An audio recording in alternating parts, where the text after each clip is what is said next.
বানাও তেল আনছেন কোথা থেকে এগুলো বোতলে যে ভরছেন আপনি এটা দুই নম্বর বোতলে আপনি তেলগুলো এখানে রাখছেন সূর্যের আলো এখানে পড়তেছে তার কোনো উপকার হবে না বরং ক্ষতি হবে গ্যাস গ্যাস ভাই গ্যাস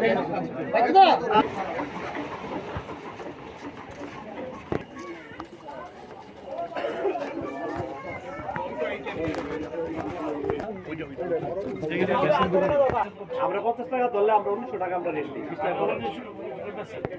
এটা মূল্য হলো 1356 টাকা আমরা ওনার কাছ থেকে আনবো না যদি ওনা না কমতে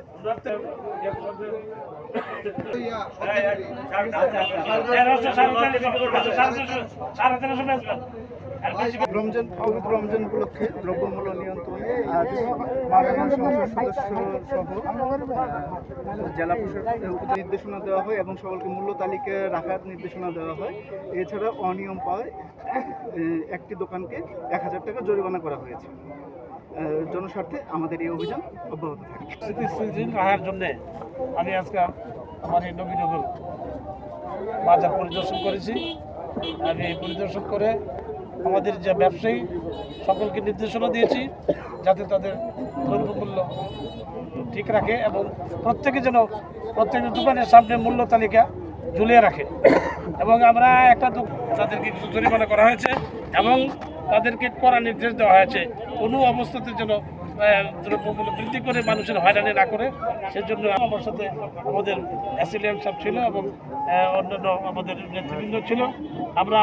নির্দেশনা দিয়ে গেছি আমরা আবার বাজার মনিটর করব, আমরা তার ধারাবাহিকতা রক্ষা করব যাতে মানুষ এই দ্রব্যমূল্যে যাতে ব্যবসায়ীরা যাতে অন্যায়ভাবে দ্রব্যমূল্য বৃদ্ধি না করে মানুষ বিয়ে করতে না পারে সেজন্য আমরা কার্যকরী ব্যবস্থা গ্রহণ করতে এবং নবীনগরের